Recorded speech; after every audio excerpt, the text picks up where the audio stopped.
Bapak Ibu yang dirahmati oleh Allah, salah satu tujuan puasa yang disebutkan di dalam surah Al-Baqarah 183 yang banyak sekali sering dibahas di mimbar-mimbar. Semua sudah hafal ayatnya. Ya ayyuhalladzina amanu kutiba alaikumus shayamu kama kutiba alal ladzina min qablikum la'allakum tattaqun. Hai orang-orang beriman, diwajibkan atas kalian berpuasa sebagaimana diwajibkan atas umat-umat sebelum kalian agar kalian bertakwa. Ini ayat dibaca semuanya, ya, dari mulai aparat, bahkan mungkin pemerintah, kiai, kultum semua dibaca. Tetapi yang menjadi masalah, apa artinya takwa itu? Takwa itu apa artinya?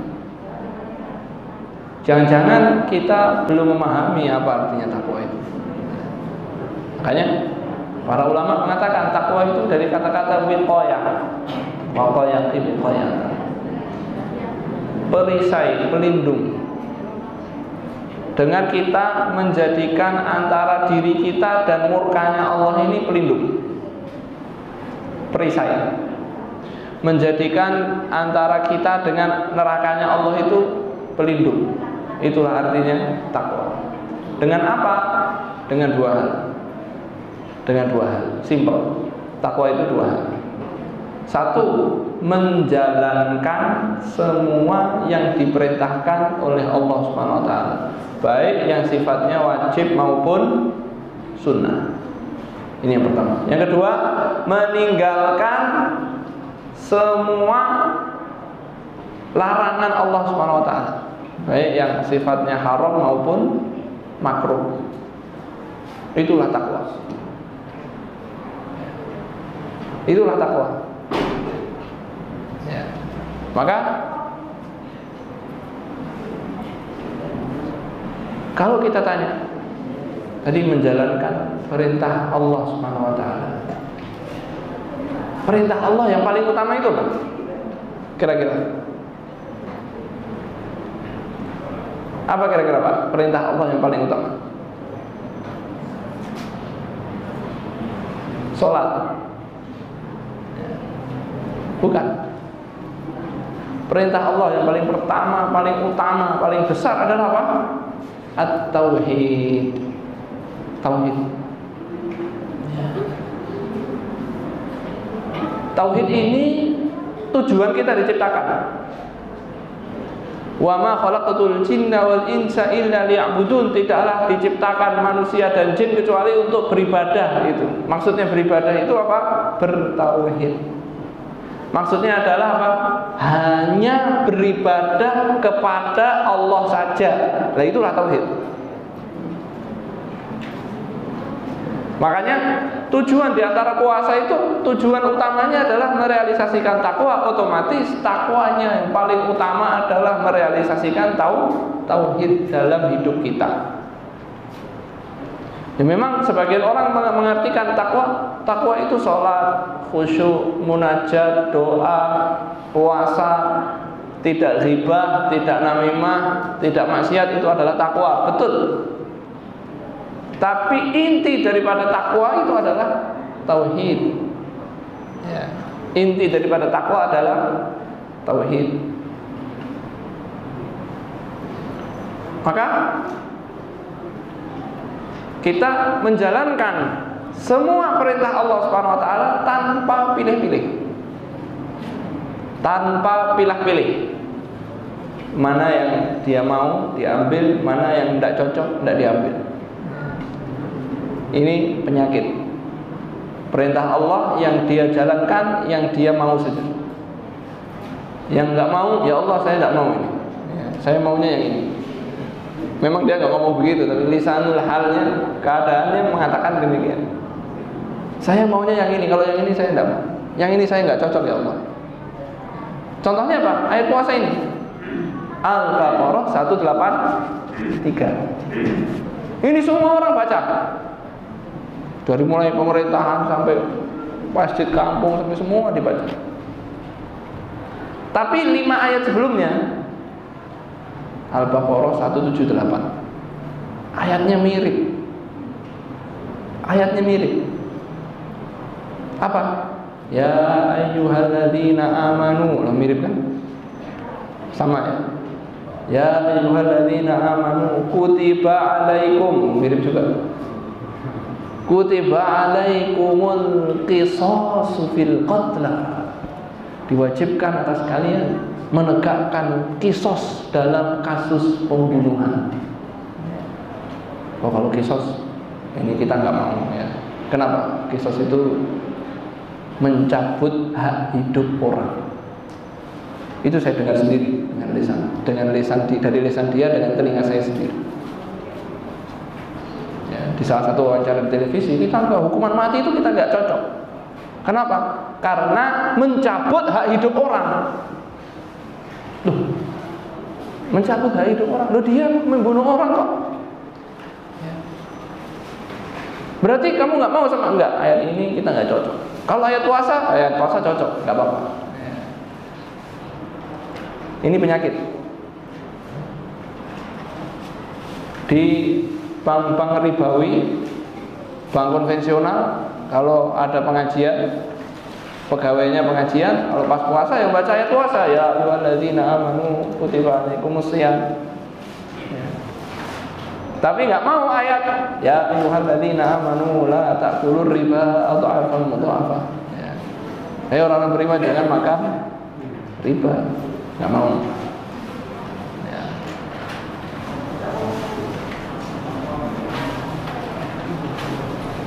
Di pengadilan pas pengajian Ramadan ya ayyuhalladzina amanu kutiba alaikumusiyam kama kutiba baca ayat ini. Tapi nggak mau baca ayat yang lain. Wa anihkum bainahum bima anzalallahu wa la tattabi' ahwa'ahum. Dan putuskanlah di tengah mereka dengan apa yang diturunkan oleh Allah. Suruh pakai undang-undangnya siapa? Allah. Kalau ini saya tidak mau. Kenapa? Undang-undang Allah di Indonesia tidak cocok. Maunya apa? Maunya puasa saja tidak apa-apa, sholat tidak apa-apa, zakat, haji tidak apa-apa. Ini fenomena di masyarakat. Maunya ayat yang dia cocok. Kalau menerangkan ayat yang nggak dia cocok, nggak mau. Jangan terangkan itu terlalu keras. Masyarakat di sini nggak cocok gitu ya. Contohnya ayat apa? Wasariqu wasariqatu faqta'u aydiyahuma jazaa'an bima kasaba nakalan minallah. Wallahu azizun hakim. Maling laki-laki dan maling perempuan, potonglah tangannya. Balasan atas perbuatan mereka, hukuman dari Allah. Ya. Az-zaniyatu waz-zani fajlidu kulla wahidin minhuma mi'ata jaldah. Pezina laki-laki dan pezina perempuan, cambuklah mereka 100 kali cambuk. Ya. Jangan, kejam itu. Ya, itu kejam. Nggak cocok. Maka orang-orang seperti ini yang memilah-milih ini Allah sudah sebutkan dalam Al-Quran, dalam surat Al-Baqarah juga. Allah firman, afatu'minuna bi ba'dil kitabi wa takfuruna bi ba'd. Apakah kalian mau beriman dengan sebagian Al-Quran dan mengkafiri sebagian yang lain? Yang cocok-cocok saja dia mau, yang nggak cocok ditinggal. Fama jazaa'u man yaf'alu dzalika minkum illa khizyun fil hayatid dunya. Dan tidaklah balasan orang yang melakukan itu, yang milih-milih tadi itu, kecuali balasannya adalah kehinaan di dalam kehidupan dunia.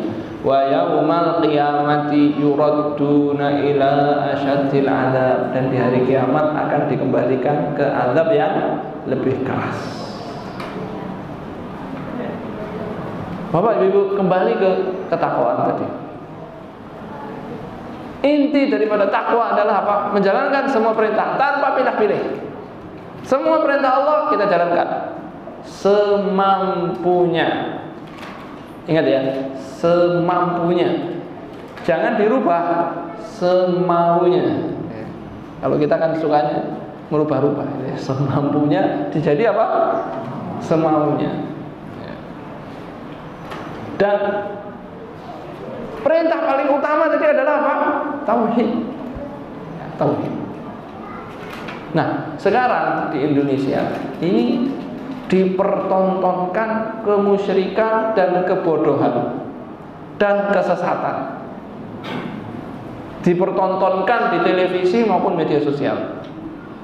Contoh, dukun yang mengatur hujan gitu ya, mempawang hujan ya. Jadi hujannya mau turun sama dia mau di stop. Itu kan aneh. Orang dia nahan air kencingnya sendiri aja tidak bisa. Kalau sudah kebelet, dia bisa nahan nggak? Nggak bisa. Sudah kebelet nggak? Kalau ditahan sakit.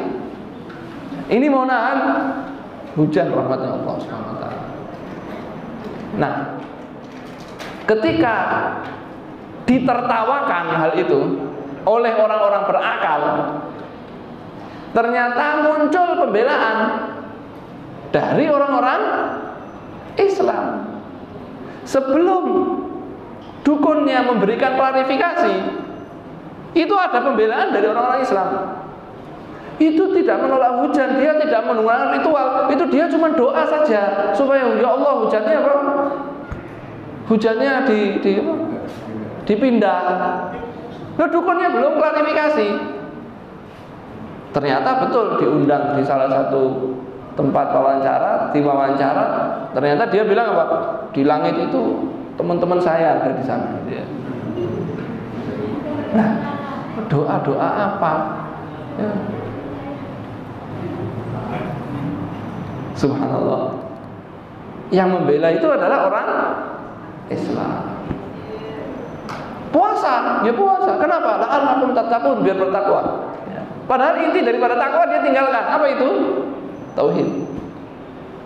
Karena barang siapa yang mendatangi dukun, kata Nabi SAW, man ataka hinan wa arrafan, siapa yang mendatangi dukun atau tukang ramal, fasaddaqa bima yaqul, percaya, faqad kafara bima unzila ala Muhammadin sallallahu alaihi wasallam, dia telah kafir terhadap apa yang diturunkan kepada Nabi Muhammad sallallahu alaihi wasallam. Puasa ya puasa, tapi minta sama orang yang sudah mati di kuburan. La'allakum tattaqun. Takwanya mana? Kok tauhidnya hilang? Minta dari kuburan. Itulah karena memang masyarakat Indonesia ini jauh dari Al-Quran.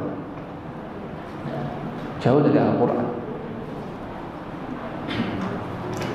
Data dari Departemen Agama waktu itu tahun 2009 dirilis lagi tahun 2020 atau 2019.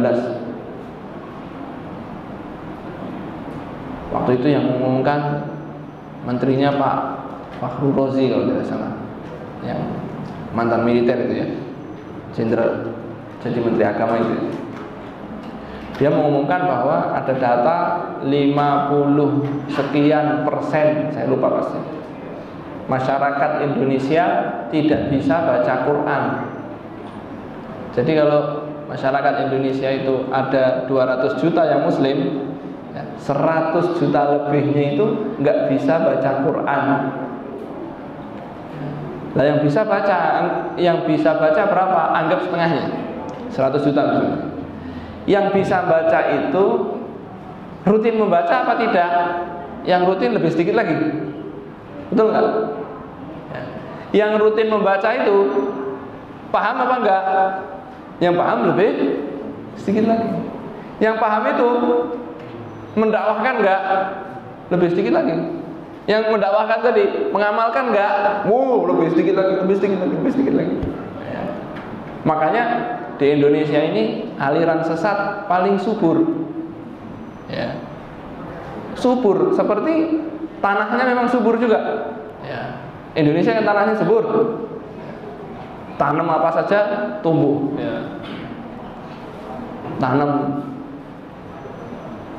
kelapa sawit tumbuh, tapi minyaknya hilang, nggak tahu kemana. Sampai ada koran Barat itu memotret anak kecil lagi ngantri minyak, anak kecil di Indonesia. Dia bilang Indonesia ini lumbungnya sawit, tapi krisis minyak di Indonesia itu mereka heran, kok iso gitu ya. Ya, mereka belum tahu Indonesia.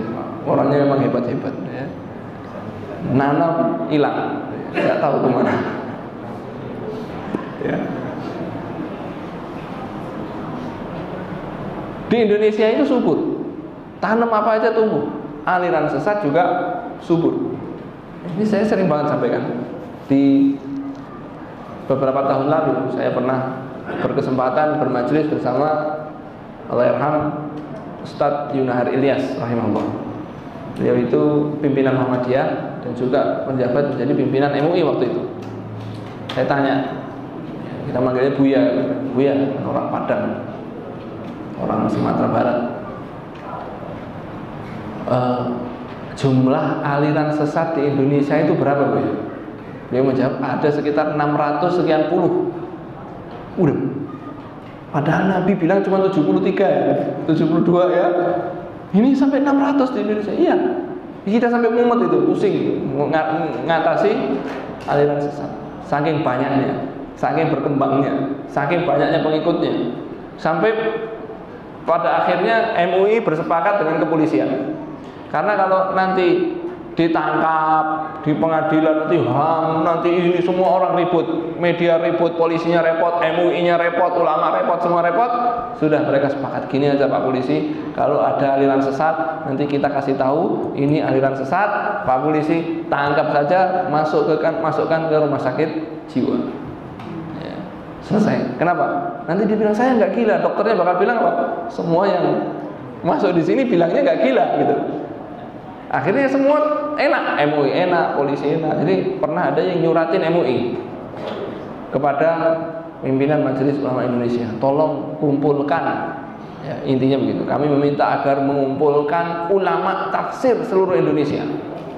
Silakan difasilitasi untuk kumpul di MUI. Nanti saya akan datang ke situ. Kalau ada makna di dalam Al-Quran yang tidak dimengerti, nanti silakan tanya sama saya tanyakan sama Allah nanti. Ya. Itu nyuratin MUI gitu ya. Cara Jawa ini tetek banget itu ya. MUI yang waduh ini kasihkan Pak Polisi, tangkap masukkan rumah sakit jiwa. Nanti ada lagi usah tangkap masuk rumah sakit jiwa. Ini tangkap masuk rumah sakit jiwa. Itu jadi cara yang tepat. Makanya aliran sesat di Indonesia itu berkembang banyak sekali. Kenapa? Karena masyarakatnya jauh dari Al-Quran, nggak paham agamanya sendiri. Gimana mau paham, mau baca Al-Quran saja? Tidak. Yang paham gimana bisa istiqomah karena dia tidak membaca Al-Quran. Pegangan kita untuk bisa istiqomah di dalam ombang-ambing fitnah akhir zaman seperti ini ya bacaan Al-Quran kita rutin setiap hari 1 juz minimal. Itu yang membuat kita bisa bertahan untuk istiqomah, beriman sampai akhir hayat itu ya Al-Quran. Lah ini yang paham agama dia nggak baca Quran, nggak rutin, nggak mendekatkan diri kepada Allah dengan Al-Quran, ya. Repot. Kasih duit jadi sesat, kasih jabatan jadi sesat. Kenapa? Karena nggak punya pegangan tali Allah. Kayak Al-Quran itu oleh para sahabat disebut hablullahil matin, talinya Allah yang kuat. Ya. Jadi kalau kita mau berpegangan dengan talinya Allah, wa'tasimu bihablillah itu kan berpeganglah dengan talinya Allah. Para ulama mengatakan talinya Allah itu apa? Al-Quran. Udah pegang selamat gitu. Ya. Selamat, baca rutin, ngamalkan, mempelajari, insya Allah Pak selamat. Ya. Nah di Indonesia, ya aliran sesatnya macam-macam. Jadi penjaranya Indonesia itu komplit. Pembunuh ada, narkoba ada, Nabi ada, ya. Ada di Indonesia ini Nabi di penjara, Pak.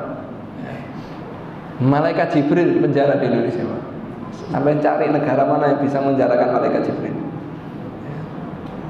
Jadi di sini ini lengkap. Nabi Isa juga pernah di penjara di Indonesia. Ya. Tahun 2008 itu ada orang ngaku jadi Nabi Isa. Saya Nabi Isa disuruh turun sama Allah, melihat rakyat sudah bejat, suruh memperbaiki akhlaknya rakyat. Jadi dikira Nabi Isa itu turun nanti untuk memperbaiki akhlak gitu. Turunnya di Cirebon. Ini salah alamat. Turunnya di Damaskus, kok bisa nyasar sampai Cirebon. Ya. Ditangkap oleh Pak polisi, masukkan penjara. Oh, polisinya penjara Nabi Isa. Ya. Ada yang ngaku malaikat Jibril. Jadi sudah top ini ya. Ngaku Nabi, ini masih ada. Ngaku jadi malaikat Jibril. Ya. Di sidang panggil, Saudara Lia Aminuddin, diam. Saudara Lia Aminuddin, diam. Kenapa tidak menjawab? Nama saya Jibril. Hakimnya judek. Saudara Jibril, ya.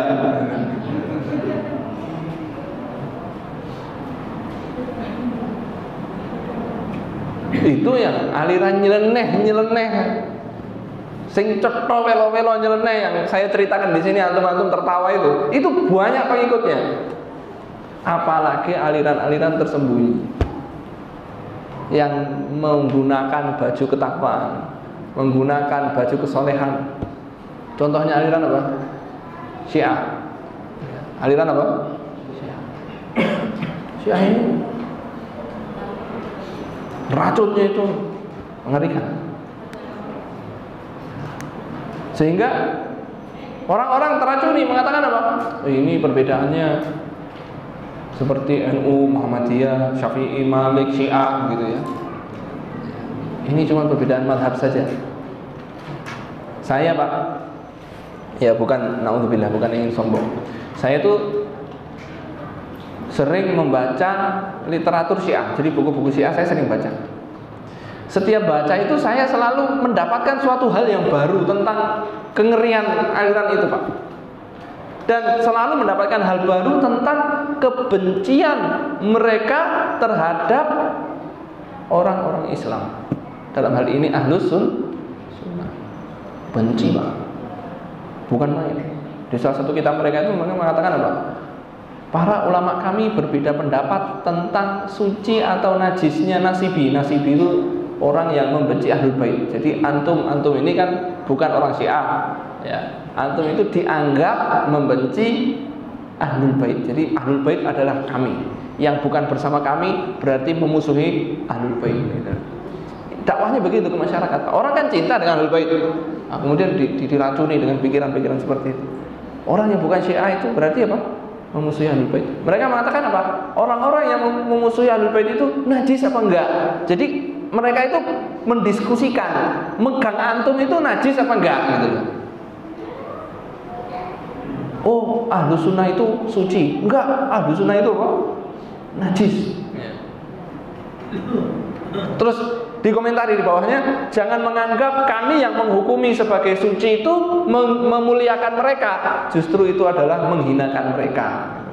Maksudnya menghinakan antum dengan antum dikatakan antum itu suci, enggak najis gitu loh. Saking eleke antum di mata mereka, kita di mata mereka. Itu sampai dibilang apa? Antum itu suci. Bayangkan manusia kok dibilang suci atau najis. Ya, bahkan di buku yang lain saya mendapati mensifati Ahlus Sunnah itu sebagai al-kalbul mamturah, ya. Anjing yang kehujanan. Jadi Ahlus Sunnah itu disebut oleh orang Syiah sebagai apa? Anjing yang kehujanan. Antum pernah lihat anjing kehujanan enggak? Yang dilakukan apa? Hah? Anjing kalau kehujanan tubuhnya basah, itu yang dilakukan apa? Kipat-kipat kayak gini kan? Apa yang terjadi kalau dikipat-kipat kayak gitu? Airnya nyiprat kemana-mana. Air yang sudah nyentuh anjing itu kan najis. Najisnya najis muholadhah. Nyucinya harus 7 kali, yang satu pakai pasir. Jadi kalau antum tangannya bersih, basah, megang anjing yang kering, ya, maka tangan antum harus dicuci karena najis. Ya, kalau pakaian antum basah, kena anjingnya kering, ya, pakaian antum jadi najis. Atau pakaian antum kering, anjingnya habis lari-lari berkeringat, kena, maka apa? Najis. Jadi Ahlus Sunnah itu seperti anjing yang kehujanan. Ya. Jadi dia sendiri najis dan menajisi orang-orang yang atau benda-benda yang di sekitarnya. Itu Syiah banyak yang ikut, Pak. Soalnya ajarannya dianggap enak. Apa ajarannya enak? Nikah mut'ah.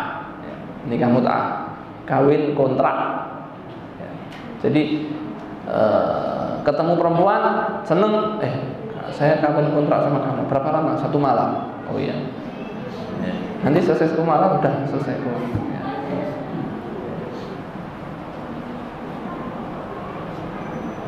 Bahkan di dalam kitabnya itu imamnya ditanya,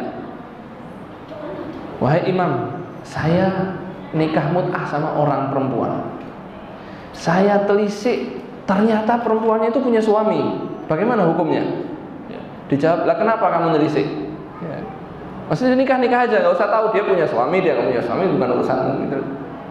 Yang penting mau nikah kontrak, bayar maharnya, selesai. Itu kan makanya di Bandung waktu itu ketika heboh sih, banyak yang ikut. Anak muda seneng. Nikah kawin kontrak halal, pakai akad, pakai mahar. Berapa malam? 2 malam, semalam, setengah hari, sah. Bahkan dalam kitabnya disebutkan kalau akadnya sekali hubungan badan boleh. Jadi begitu selesai hubungan badan harus segera menutupi aurat masing-masing karena sudah selesai nikahnya. Itu ajaran begitu laris, Pak. Bahkan ditambahi hadis palsu. Subhanallah, saya itu pengen ngapal kayak hadis yang sahih itu wangel. Nek krungu hadis palsu langsung ngapal, Pak. Ini saya nggak mungkin lupa hadis ini, Pak. Padahal saya ngapal kayak hadis arba'in, hafal besoknya lupa lagi hadis arba'in, hadis sahih Bukhari Muslim itu banyak, ngapal kayak nggak hafal-hafal. Tapi begitu krungu hadis palsu itu nyantol.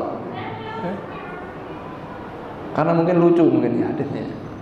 Itu disampaikan, Pak, pada siapa nikah mut'ah kemudian mandi, maksudnya mandi junub, man tamatta'atu maktasal, katanya. Siapa yang nikah mut'ah kemudian mandi, Allah menciptakan dari setiap tetes air mandinya tadi 70.000 malaikat memohonkan ampun buat dia sampai di hari kiamat.